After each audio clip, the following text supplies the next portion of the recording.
Welcome back to the league that means nothing on Go Again Gaming.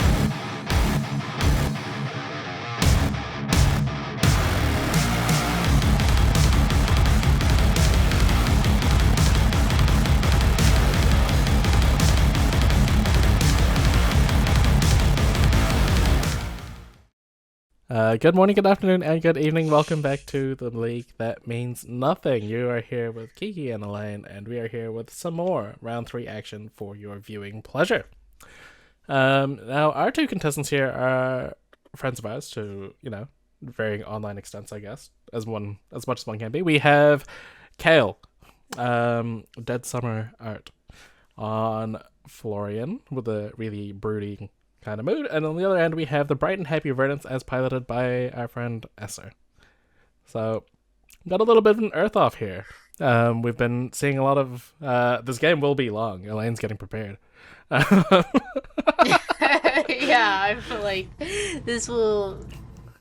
I'll make it through. Is this a matchup that you have played from both sides? Yes, actually, funnily enough. Yeah. I have played both Earth Heroes here. There is going to be quite a bit of a grind from both ends. The Earth class not really thriving at dealing a lot of burst damage per se. They tend to focus on grinding out the damage, getting small bits of incremental, going real old school with our flesh and blood here.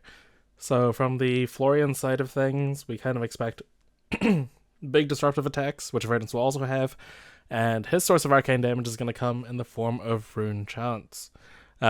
Usually dealing 1 point of arcane damage and getting the double tokens from the hero ability, meaning that we can get extra rune chants from the grasp.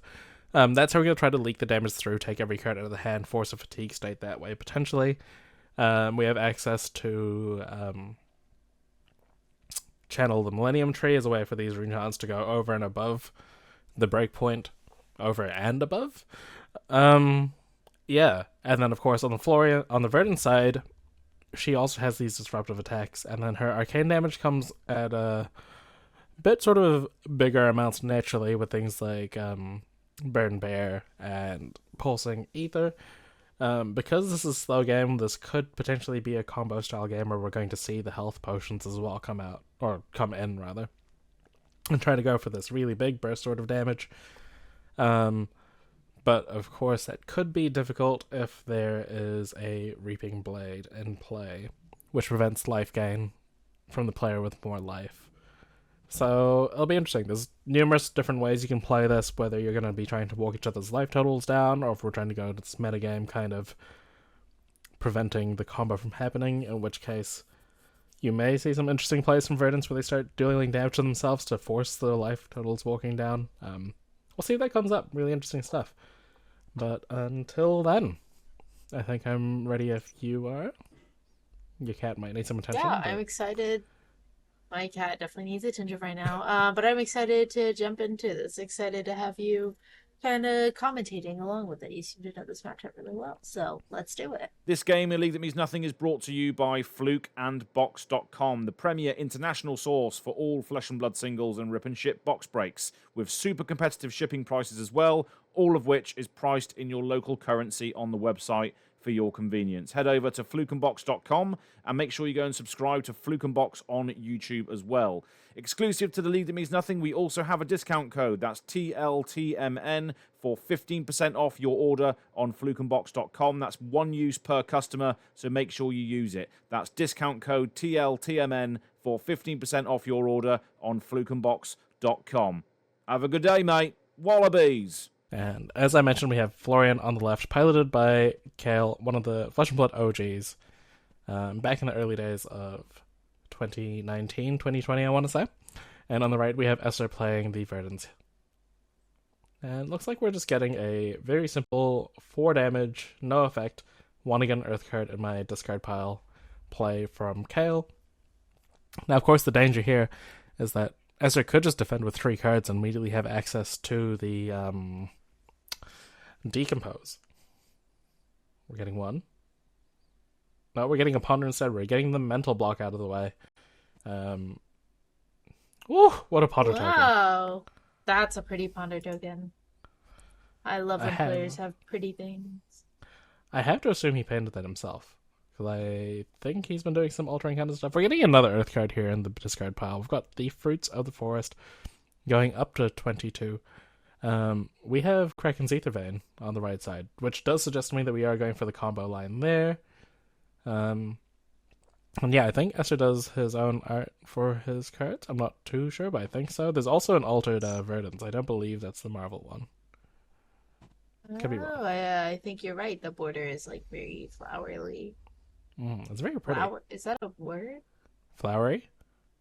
Well, flowery. In the context of baking, is a word. yes. I said flowerly.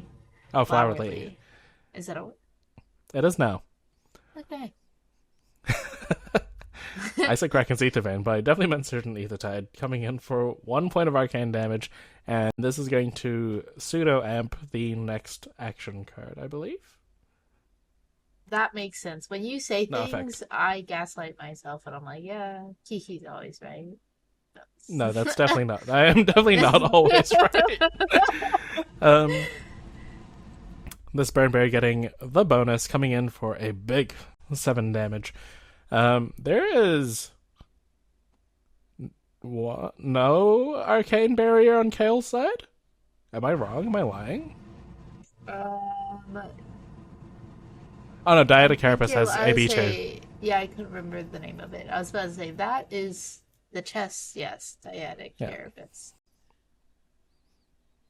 For such an offensive class, they have a chess piece that only does defense, and it's kind of gross that they just get that. Not fair. But the damage was big. And AB2 not being super effective into this 1 point of arcane damage from the Surgent Ethertide.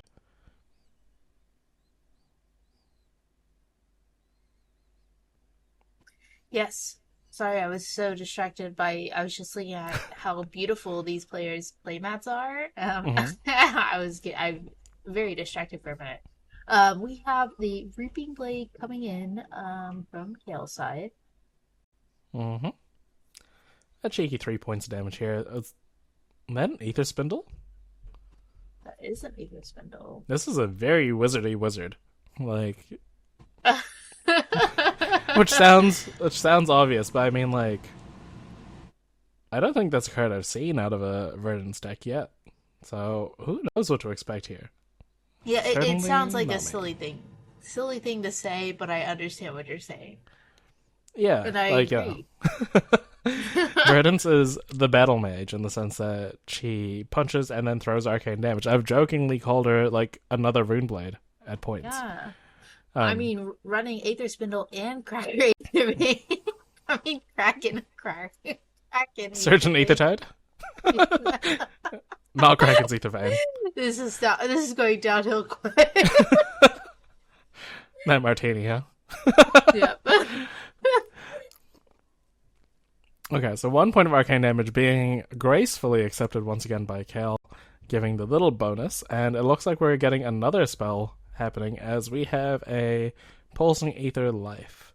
Now, Life mode, not doing anything here because of the Reaping Blade, but it is still 1 for 4, which is a very on-right amount of arcane damage. And yeah, this AB2 specifically, kind of awkward here. Yeah. And Kale agrees. Take 5, yep. So it's kind of awkward. I'm not in the mood to deal with it. We'll just take 5 and move on. And then gain 2 while we're at it as well. Yum, yum. Fruits of the Forest. Those sleeves are so pretty. Yeah, there's one thing. and that's why I was distracted. There's one thing Earth Heroes do. It's look very aesthetic. Kale's struggling to find some blues here, but we are getting the first Decompose, putting 3 cards into the banish zone. Soil count onto 3. Damage onto 8. Life total maybe down to 32. We'll see how Esther wants to defend this. Looks like Kale does have a soil counter on their hero card, which is I like that. I like when people do that. And we have the second Decompose of the game on Esther's side. And that's a Ripple Away, a Fruits of the Forest, and the Rootbound Carapace, so we are getting this fully defended out. And we may be entering the grind state of the game. I don't know if that's a phrase that's been stated before, but that's where we're at now. Potentially. It is grind time. Oh, CNC. CNC, one of the grindiest cards around. It is the attrition card of choice for every attrition-based hero. Easily the most 2-for-1 card cleanly by itself, and there we go. 2 cards for 1 card.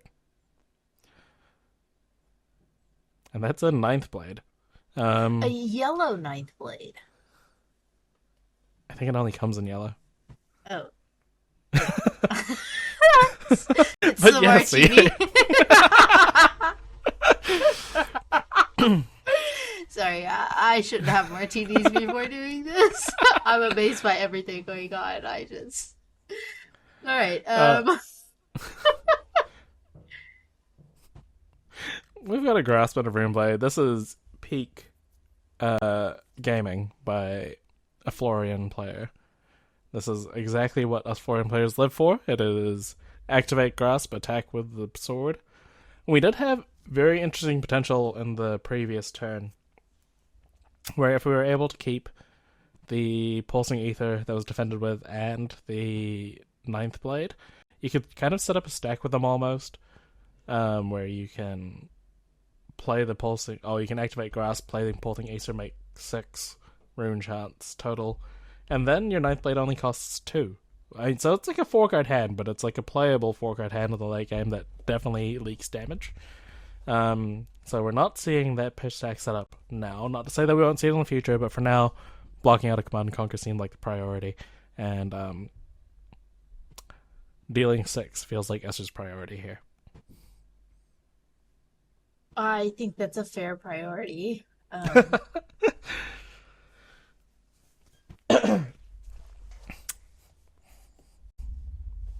You know, 100% of the time when a player's life reaches 0 in a game of Flesh and Blood, they do lose the game, so it seems like a good goal to try to get them to 0. Yep. I guess unless somehow it's a draw. True. So maybe not 100%. Maybe I was wrong slightly. Well, I think you would have to both hit 0 at the same time. Anyway, we've got a Fruits of the Foil. Yeah, a Fruits of the Forest. Yum Yum discard. Gain 2 again. And we have a well-stocked discard pile to do some decomposition. I feel like that's a word, but it's not the right context. But, no, we've got the first potion on the Florian side. Energy potion coming in to play. We will see that probably activated at a later turn for 2 resources, and he beats the Verdance to the potion punch. That sounds kind of tasty. Yeah, potion punch. I'm gonna remember that for my Halloween party. Oh, true. Good point. Ah, You're like, what is it? It's just a martini. Or if you have, Speaking of like, potions, sorry. Good. Oh, carry on. I'm sure the viewers would much more care about that than seeing that the health potion is in the pitch zone. Esser prioritizing the soil count here. So I believe the soil count is going up to 4 now. We've got 2 double earth generic decompositions. Decomposings. Like a soil. 4 on that soil count dice. Mm-hmm. So now we've filled up the compost bin. We're just now waiting for the compost bin to do its work.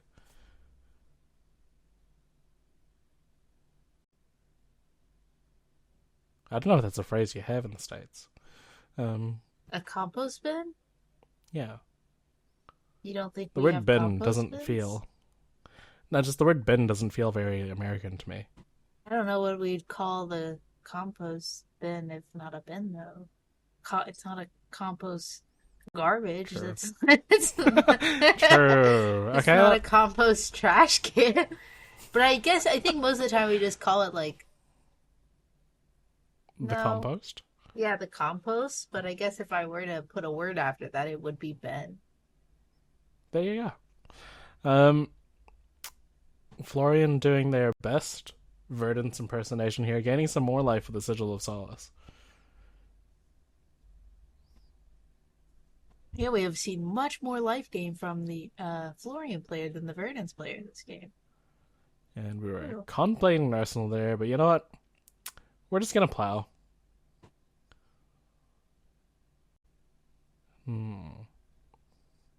I believe Esther has the Earth Head. I can't quite tell here, but I believe so. And also has the Alluvian Constellus, which is fantastic, as he can prevent arcane damage and get resources to use the weapon for free later on. We have a Seeds for Tomorrow, which tucks away the arsenal, completely nullifying the plow under, I guess, and preventing 5 of that damage. So, like, if that card was going to go to the bottom of the deck anyway, you may as well prevent 5 damage while you're at it. And we're seeing the Fruits of the Forest being used defensively to block rather than to gain 2 life. Mainly because he can't gain the 2 life because of the Reaping Blade. Oh, that would explain why we've seen a lot more life gain from the Florian side than the Verdant side.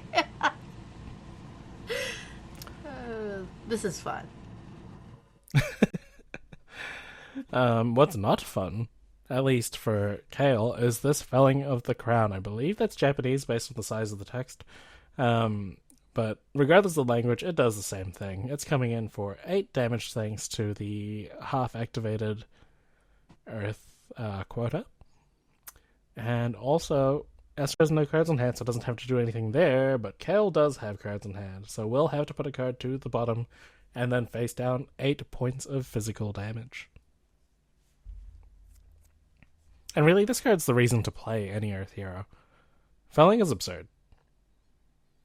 Like, I love the card, I think it's fantastic, but I also understand that it just kills people. Yeah, it does quite just kill people. It is a really good card. It turns you into the compost. We are the compost bin. The compost bin is a state of mind. Did it just get dark? Did you just say that? I mean, like, in terms of, like, mood, like, we're suddenly talking. No, like, it's very bright outside right now. And for you, I guess it's been dark this whole time. Light-wise, time-wise. So we're getting a defense for 3. 5 damage leaking through.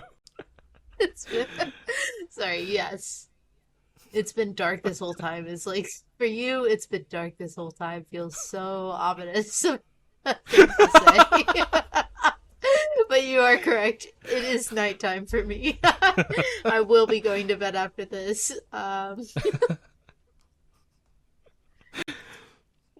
And here we have more Runeblood incantations. What was that accent? Bring action phase of counter add rune chants. So yeah, we will be making more rune chants. Ideally, you'd want these after you've activated the Florian ability, but sometimes you just get it when you can, I guess. And we're gonna get some rune chants in. The addition of these cards makes me feel like maybe we are actually playing more towards that 9th play that we saw than I expected. Yeah, I'm sure there are others in the deck that'll come back up. But for now, 1 point of arcane damage. Kale, would you like to give me a yellow? No. Going down to 23.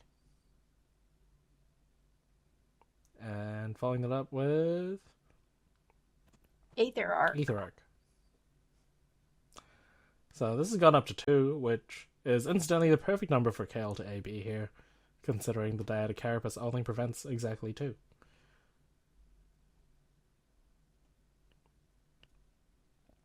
This line is kind of very low impact, I guess.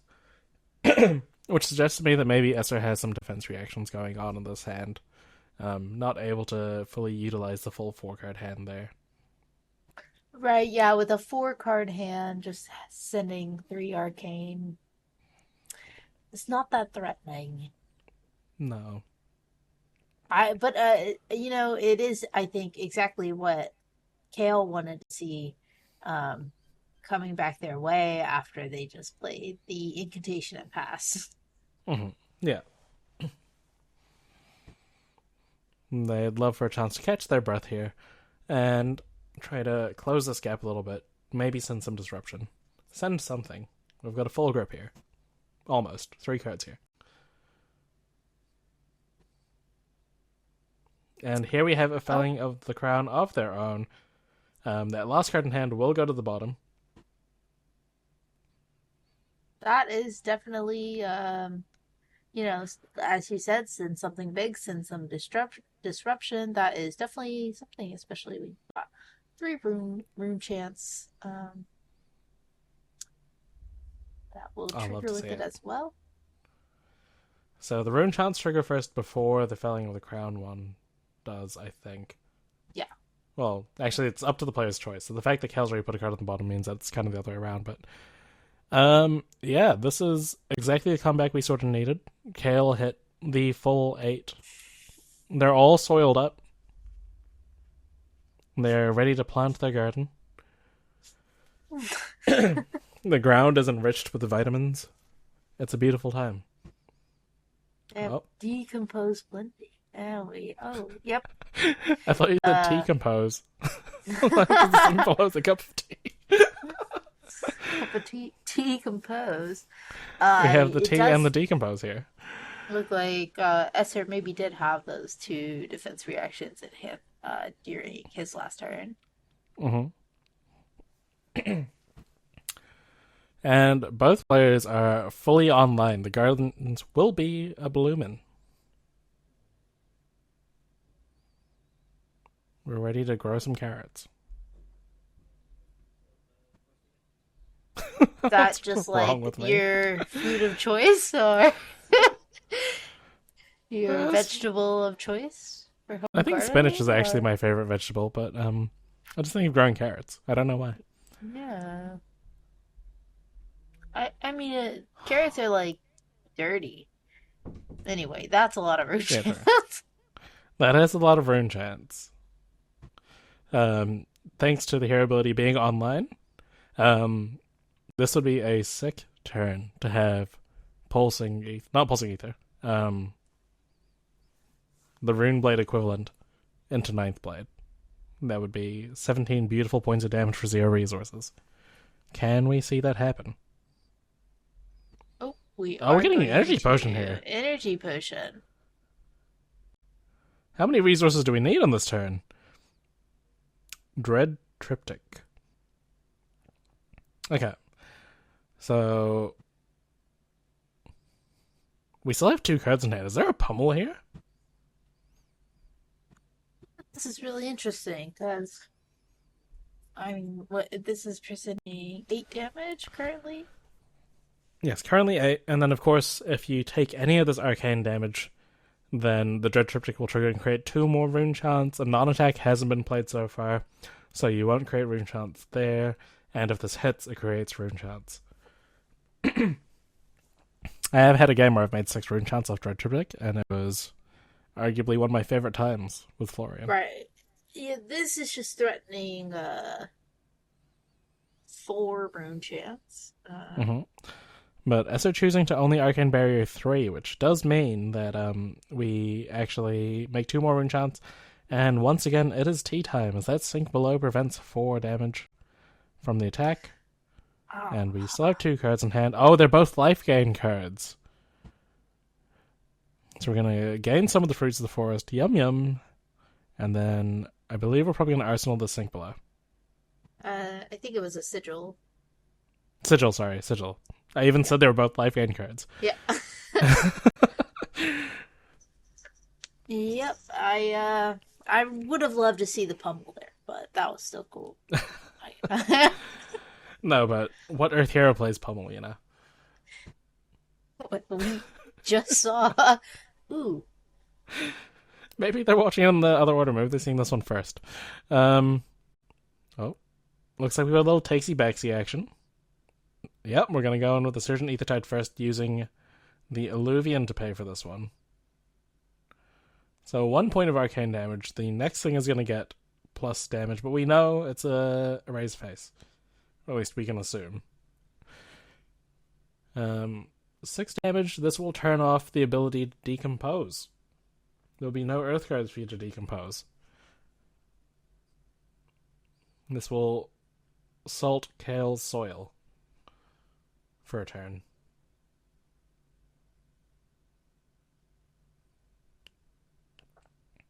But of course, this can be blocked with 2 cards.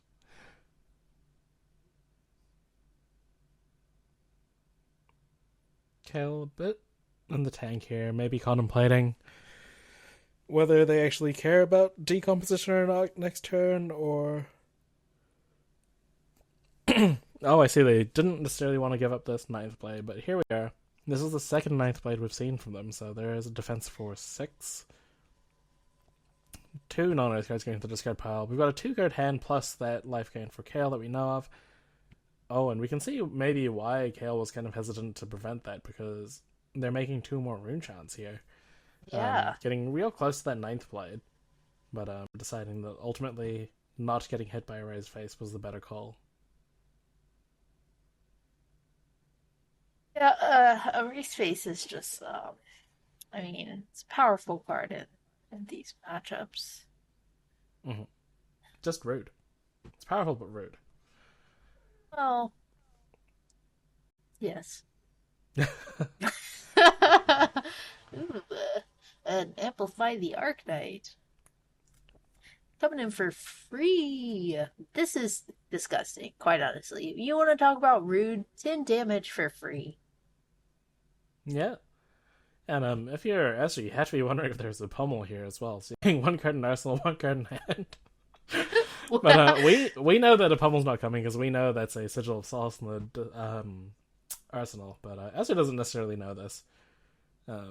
But he is happy to prevent some of this arcane damage here. Get more counters on this Illuvian Constella. Oh, that's a nice sigil over there in the pitch zone. Not very useful right now, considering that life cannot be gained on his side. And he's gonna do a little bit to try to rectify that by taking the 6 damage.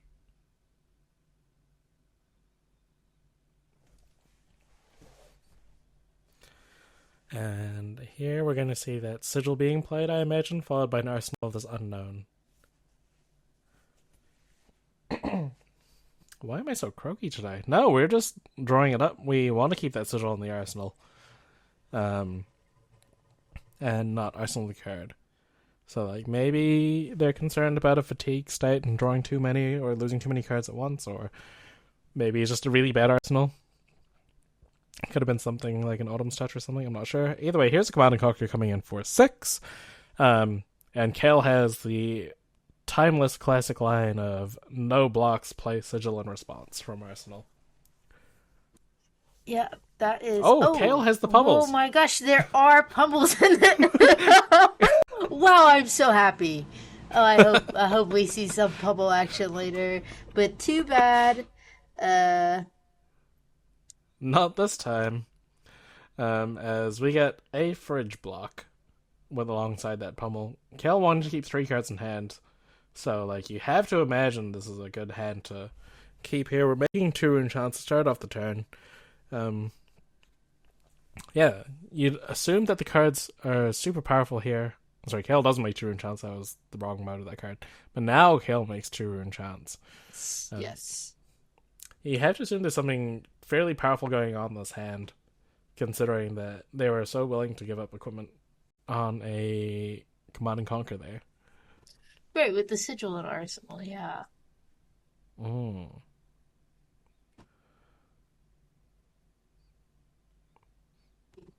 so we're getting another Amplify the Arcnet. Yeah, 8 Okay. damage. So once again, we know this can't be a pummel because we know what the arsenal is, but maybe, just maybe, perhaps, Kale is trying to put the fear of God into Esser. Being like, hey, I blocked with a pummel. I've got 2 cards. I really like that is big game brain. I really like that. Now that you've seen the pummel, like, you kind of have to respect the pummel. Mm-hmm.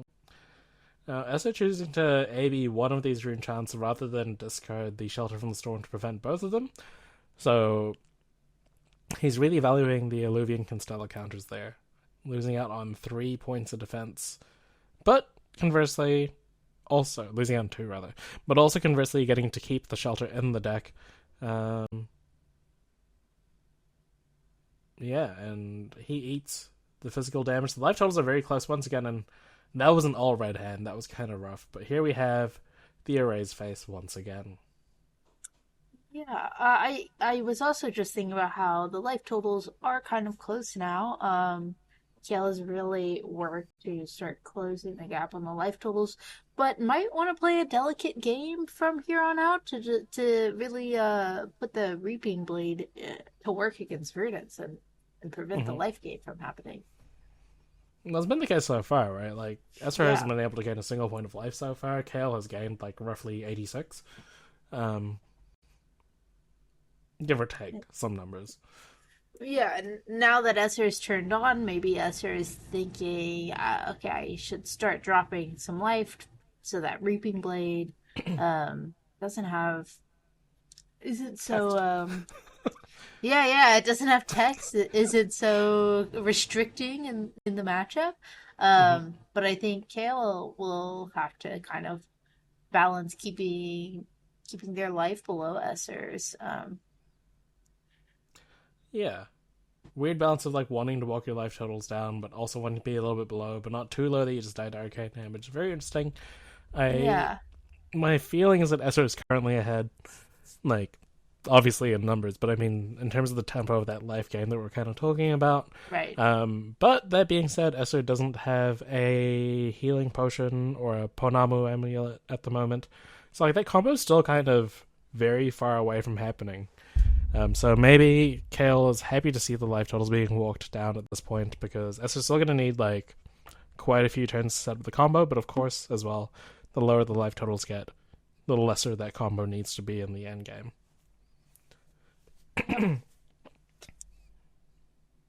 And a Command and Conquer, pitching a Command and Conquer. This might be another all red hand on Kale's side.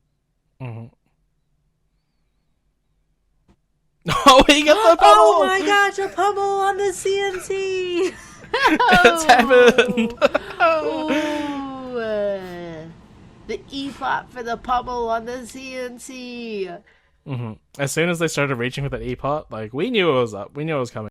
Yes. It is a yellow E-pot, so it doesn't hit any breakpoints, but also his card wasn't blocked. The breakpoints don't matter. We care about destroying that arsenal, destroying a card in hand, and getting in damage. And I believe this will be the first time that Kale has less life than Esser since the original start of the game, maybe? I can't remember if there's a fruits the very start. Esser has less life than Kale? Yes. Yes. Sorry, my bad. Misspoke. We see an erased face hit the discard pile and an unknown hit the discard pile. Esser's another version that he is on 20 life when this resolves. Not sure what happened, but they played on with him at 11. Oh, interesting. You're finding this out real time, viewers, at the same time as we are. So, this isn't the first time we've experienced this issue while on commentary. I believe Kale has the right life totals, correct? For... Oh, they've just... 11 damage. Wait, what? 9... Esser's at 26. That didn't do 15 damage. No, I think Esser just had the wrong life total is my assumption. But, either that or he really doesn't know how much damage Pummel adds. But, either way, Esser is on less life than Kale for the first time in this game. which means Yes. he can do life gain shenanigans. I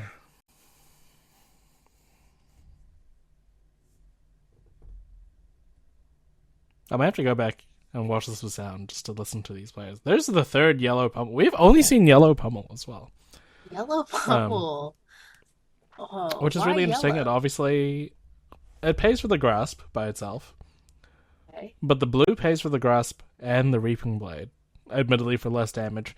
I think the purpose of the yellow is to get around like a double defense reaction on like a 6 power maybe. That could be the go potentially.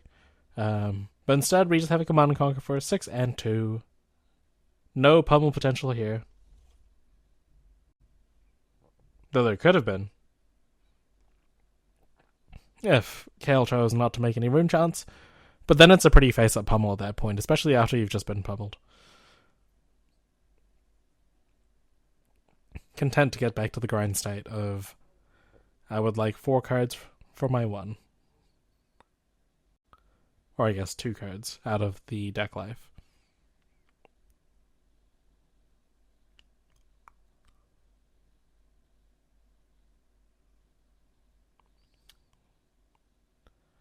So S is just passing up here. We're going back to Kale.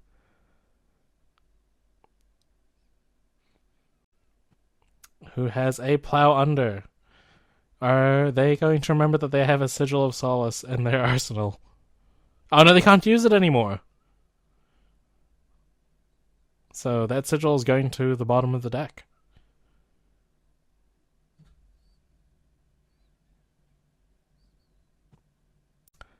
Just 6 damage. It does mean that Kale finally gets a new arsenal this game as well. Yep. Yeah, and I guess that is a good thing ultimately for Kale to get the sigil out of Arsenal at this point of the game. Mm-hmm. Of course, if they wanted, they could just play the sigil to actually have no life gain, but just play it as an instant to get it out. But like, it's kind of nicer having it in the deck for the end game. And we get that beautiful Potter token back. 1 point of damage being prevented there. Or going through, rather. Taking Esther down to 10. Potentially, if the sigil comes back up before the game, maybe it would be able to be used then. So it's better at the bottom of the deck than at the graveyard. Yep, no, for sure. And here we might see Esther start to pivot towards this combo gameplay, playing Healing Potion number 1. And now that his life total is lower, actually has the potential to deal lethal with this. So you gotta be a little bit scared here. You want to keep life totals close, but you want to ideally be slightly lower if you're Kale. Or you could just try to get Esther low enough that your hand will take enough cards that Esther can't combo anymore. That's the other option. Oh, what a powerful card. I love this card so much. Yeah. We have Arcane Seeds, which in this case is just the left side of the card, which creates a rune chant and then creates a rune chant again. But of course, when you are Florian and you are fully soiled, you get 4 of them. And that is 6 rune chants. Mm-hmm. Are we going to get a Ninth Blade here? No, we're just going to get a Amplify the Arcanite. Ooh, for 12 damage total, with the, of course, 6 rune chants and the 6 base attack of Amplify the Arcanite. And I just want to note, this arsenal is now new. It could be a pummel. Granted, we've seen 3 yellows and other colors, so not the most likely, but Kel very clearly being like, hey, there's a card in my hand, there's a card in my arsenal. Do you really want to prevent arcane damage right now? Whether they're doing it or not, these mind games are ridiculous. The mind games, whether intentional or not, are going crazy. They're definitely working on me right now. Esther choosing to take 3 points of arcane damage. Now, is he going to defend 9 on this? Or I guess like have a defense reaction potentially. We're defending with Command and Conquer. So 3 damage coming through. Esser now on 4.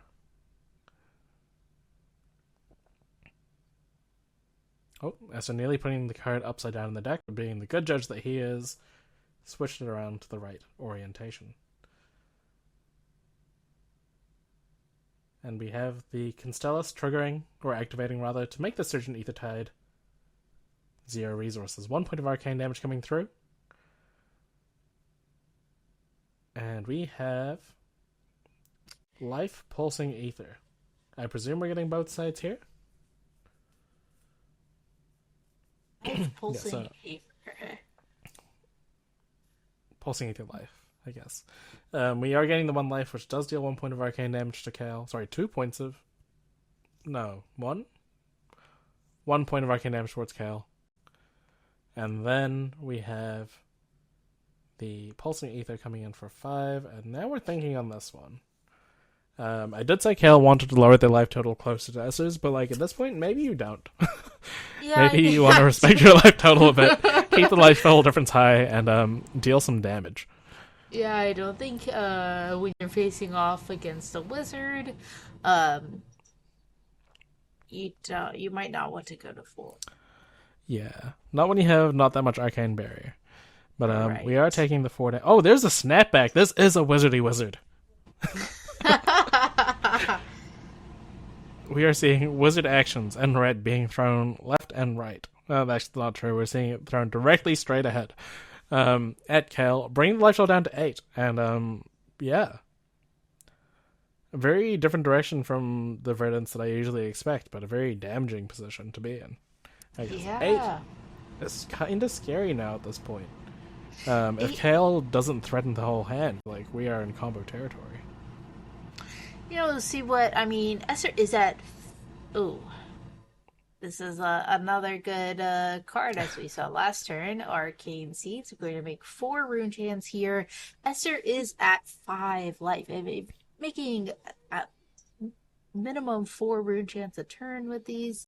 Ooh. That is 80% of Esser's life total, and this Cadaver's telling is a lot more than 80%, but that is an all-red hand, which is why we saw no Arcane Barrier activations in the previous turn. But it is also 14 damage when Esser is on 5, which seems... Am I bad at math? This is also 12 damage when Esser is at 5.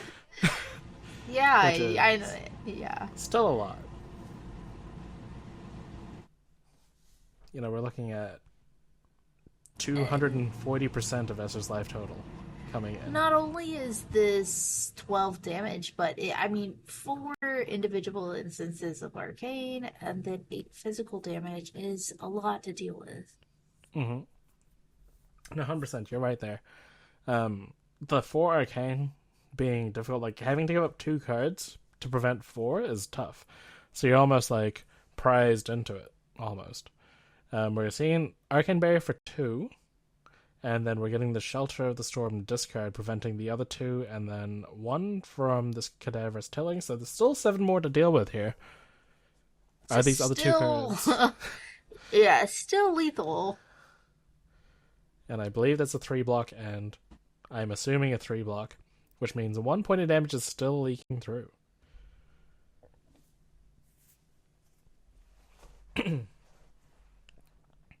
Going down to 4.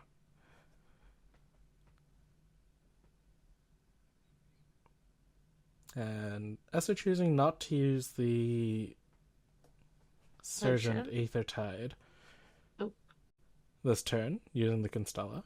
Oh, right. Maybe I think that Constella is on 3 counters. I believe so. Also, okay, pitching 9th blade here to make 2 rune chants. Oh, we're keeping the rune chant pressure up, as there is a Malefic Incantation there, which will create more rune chants when an attack action card is being played. Thankfully, thankfully those rune chants won't trigger on the attack action being played. Yeah. Ooh. And this is the best card that Kale could have had here. Which sounds ridiculous, because this card is always the best card you could have anywhere. This may be the third felling, I think. But we have 8 damage, 2 arcane, 1 card out of your hand to the bottom, please, Esser. We're going to leak some damage, and also we're going to make a couple more rune chants as well while we're at it.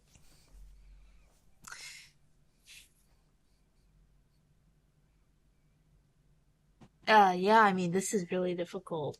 There's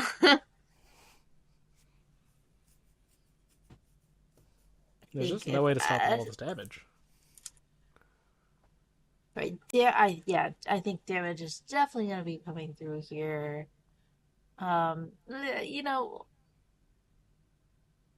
yeah, this is a lot of damage to deal with 3 cards.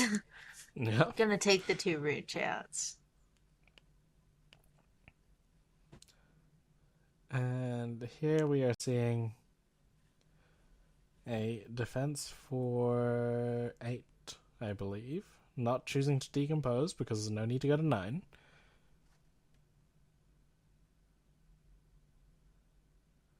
And, yeah, back to S's turn.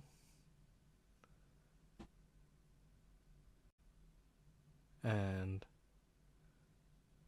is going to gain some life to try to stay in this game, rather. Going up to 4, 1 point of arcane damage thanks to Verdance's hero ability, which was taken immediately by Kale. No messing about. I have 4 cards, and these cards are going to do some stuff.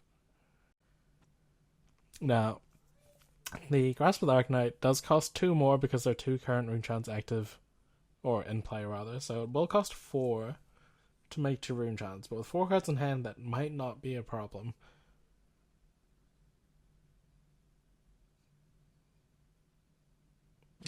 Yeah.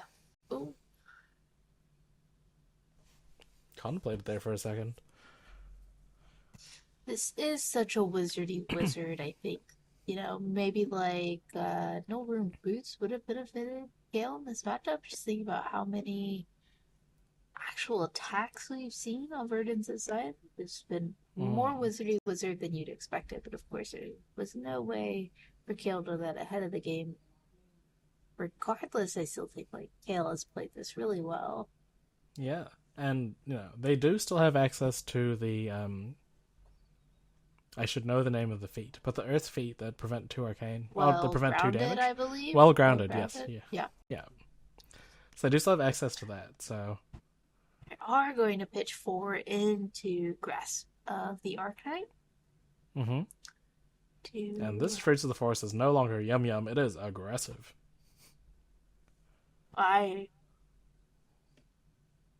Just 4 and 6.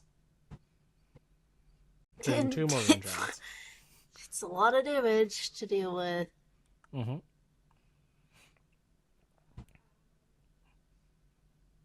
Now, Esther could potentially get away without taking damage this turn if they want to give it their whole hand. You know, pitch 2 cards, block 2 cards. But he's still trading 1 card out of deck for 2. So there's still the 2 for 1 that you kind of love to see if you are an Earth player. And there we go. There's that play pattern exactly. And this is kind of where we see the game struggle to close out. Like, you have to keep on taking every card out of Esther's hand, basically, at this point. Otherwise, you threaten your life total getting lower. That deck looks a little bit thin. I don't know if the deck is double-sleeved or not.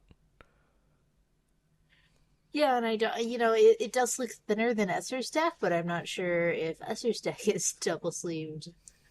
I think Esther's deck is. It's got an outer sleeve on it, at the bare minimum. To protect those precious Verdance sleeves. You know what? I can't blame him. Oh, is that another Malefic Incantation? That's backbreaking. If it goes into play. There we go. There's another Malefic Incantation, so we're going to keep this rune chant train going. You know, and this might be exactly what Kill needs to kind of close out the game when Esther's on 4 life.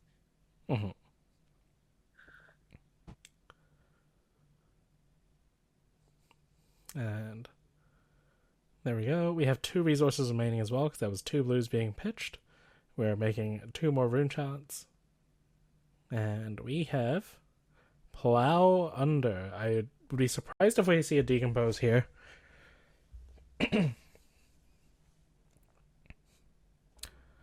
And we see 4 rune chants being made on the back of these malefic incantations.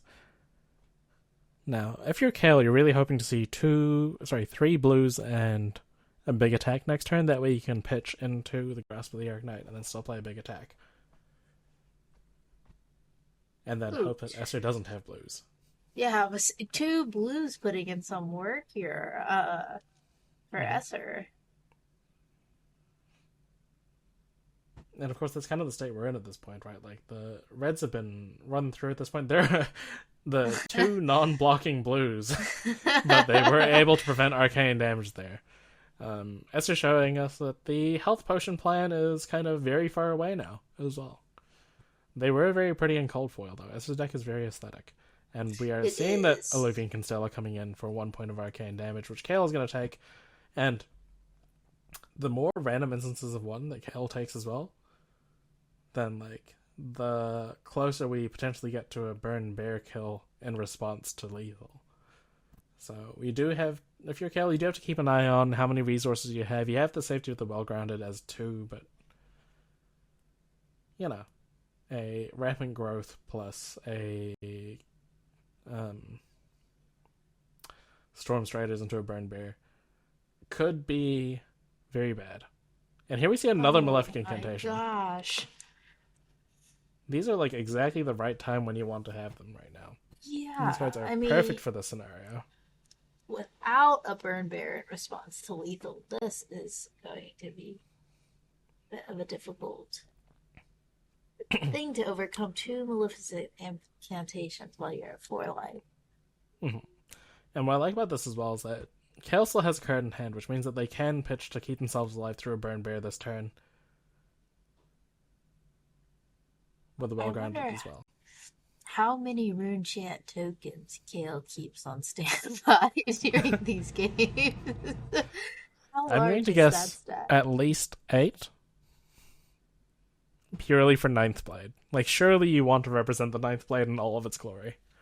Well, yeah, I mean, there was 4 with the Command and Conquer and 4 on the back end, and Kale still put a stack of rune chants back to the side of their playmat. So True. So more than 8 then. yes, they are prepared for the Ninth Blade. They're ready for the 10th Blade even. Who knows? And Esther deciding whether he wants to use. Oh, he can. Maybe he just was unsure about the life totals, but there we go, up to 6. Yeah. Esther's still definitely not out of this game yet, and like these random points of arcane damage coming through do threaten to kill Kale. Yep, this is getting pretty tense. This does turn off Esther's ability to gain life. Mm-hmm. But I think Esther's kind of okay with that if he means that, you know, he can block up. Oh, and Kale also getting life. Back up to 6. Well, this is makes the burn bear a little less scary. Mm-hmm. Welcome to Earth Mirrors, right? Yeah. I still want to maybe watch your resources a bit here, but it doesn't look like we can afford to do that. No, and I think you'd much rather play Felling of the Crown here than try to play around a burn bear we don't know Esther has to drop 4 new cards. Yeah. And of course you still have the well-grounded to keep you alive if there is a burn bear potentially here. So I guess you do potentially die to an instant speed combo, but if there is no instant speed combo, then you're in a great position here. So you're just asking Esther the question, can you survive this? And the answer is probably.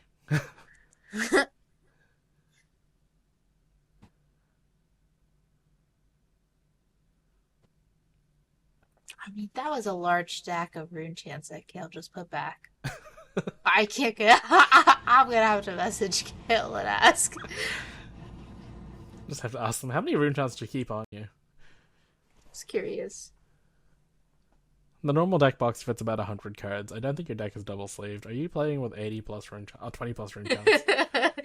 What if you did register like the rune chance just for fun? Not that it would count against the 80, but it's like you have 80, 80 rune chance, 80 cards.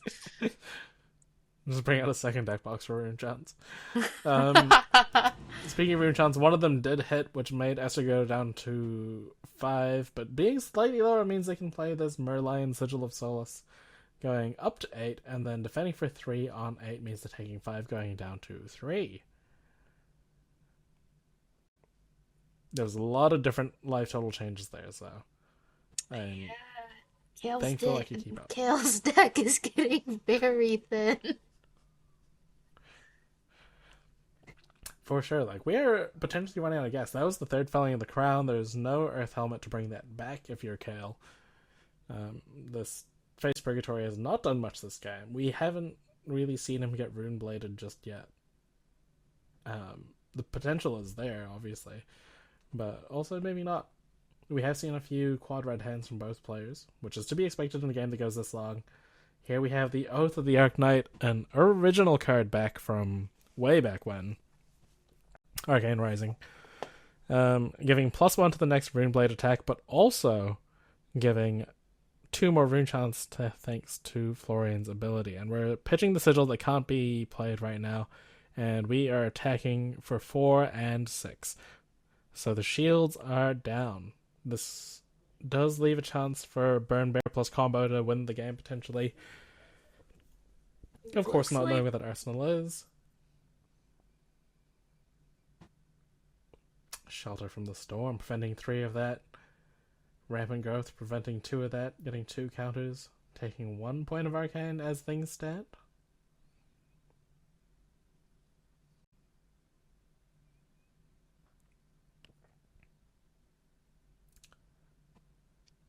And Esser agrees, I think.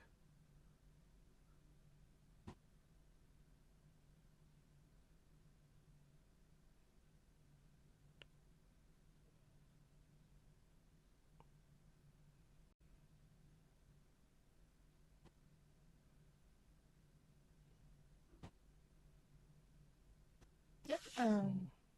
Seems like maybe Esther is just debating about this last chant. Probably leaking a point of damage somewhere. Yeah, so I have a feeling the decision was like, do I give both cards or do I keep a card? right. Going down to here. 1. Now, the crucial thing about going down to 1, outside of obviously you die if you take any point of damage, is that as things stand, unless Esther gains life, the Reaping Blade means that Kale will never be able to gain life for the remainder of the game. Yeah. And that is a little bit unless significant Kale also because gets 1. we did see a sigil pitched that turn on Kale's side. Yeah.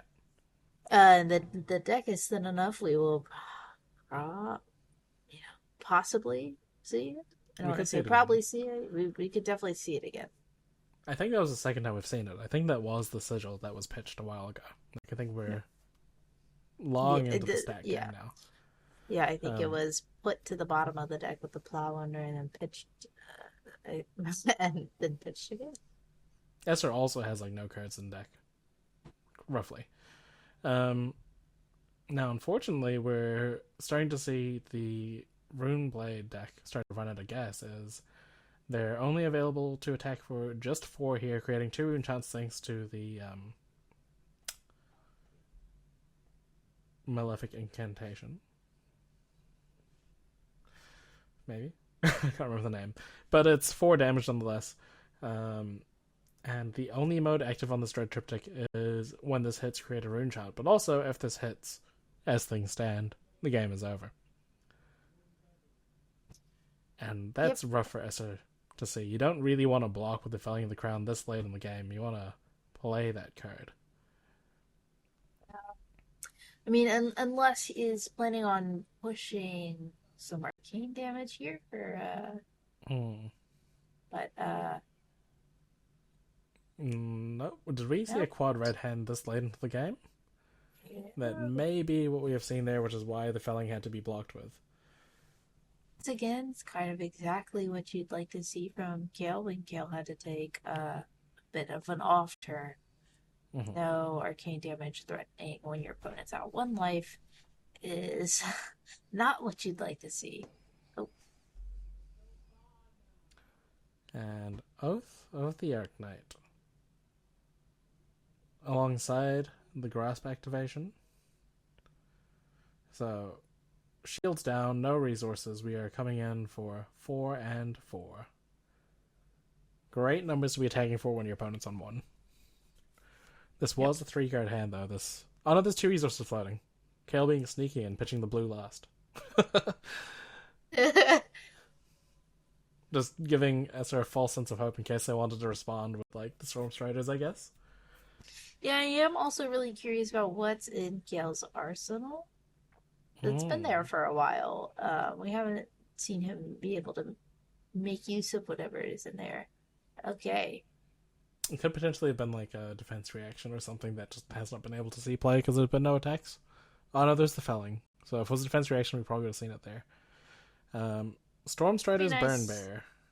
If it was some sort of damage prevention right here. But, We could see a snapback. my gosh. We've already seen one this game. And that could be the extra kind of damage that Esther needs to survive through this and to win at this point. So we're activating the Metacarpus nodes. Those Burn Bears coming in for 7 points of arcane damage. We have the 2 prevention there. We have the Well Grounded to survive.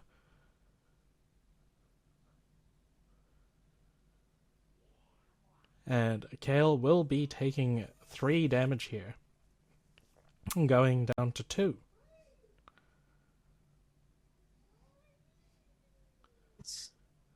And yep, players just agreeing on that. Tense moment there. And here we're seeing the 1 resource there. Here is the snapback coming in for 3 points of arcane damage when there's no cards in hand for Kale. Kale's on 2 and not 1, which means if there's a sigil in Arsenal, that they can't play it. And that seems to be the game. Yeah, that is the game. Wow, what a finish. We get a handshake. And another handshake. And a third handshake. And another one. Yay.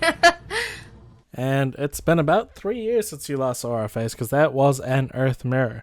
No, that was actually a very well-paced game. Both players were, like, walking the life totals down. We did see a huge life lead difference to start the game. And then Kale was able to bring that back. And it was a very back-and-forth game to the very end. What was your experience with that, being the non-Earth hero out of us? Yeah, that was really interesting, really engaging, you know. I feel like your pre-game breakdown like was really insightful, and I think you know, like I said, I don't play Earth Heroes, but it seemed very well played from both players, and it really got down to the wire there. It's interesting.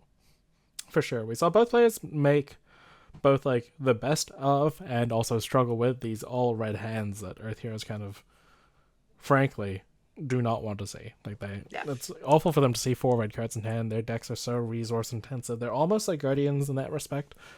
A little bit lower to the ground than Guardians, but yeah, no. We saw some interesting games being played with that Reaping Blade in terms of, like, when you could choose to gain life. We saw that Sigil of Solace getting pitched multiple times throughout that game as well, just through the inability of being played because of the Reaping Blade, you know. Live by the sword but die by the sword, or whatever that expression is there. And we also saw, like, the soil counts get activated pretty early on. Like, I didn't feel like we were too far into the game when both players had their hero abilities online, which you love to see. Yeah. In terms of being a spectator, we want these heroes to have abilities. So overall, I really enjoyed that.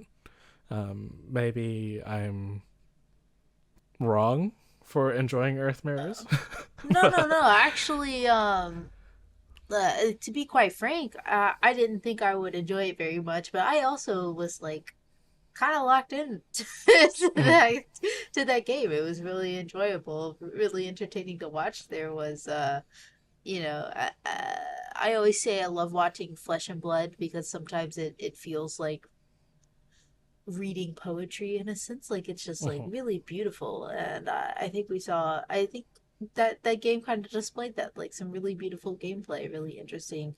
intricate gameplay. We saw both heroes playing smart, or both players playing smart, kind of like bluffing when they needed to, going around some tricky hands, as you said. It was really really good. Mhm. And how about that activate epot for Pummel as well? Yeah, I was just thinking about that. And we saw How's that for Pummel. We poetry? saw Epod into Pummel. Wow, beautiful. Well, thank you all for joining us. Make sure you like, share, and subscribe to Go Again Gaming for the League That Means Nothing season. Did I say season 3 there? I meant 4. Season 4, round 3 action. Yeah, just if you see something Fab related, just follow it, like it, whatever. You can find us places. You can find Az places. You can find Esser on places. You can find Kale also on places. Like everyone's on Blue Sky and Twitter. So just find us, I guess, if you want. Everyone, yeah. Yeah, just search. But mainly like the video. Maybe like the video. That would be great. Yeah. And yeah, we'll be seeing you around, I'm sure. So.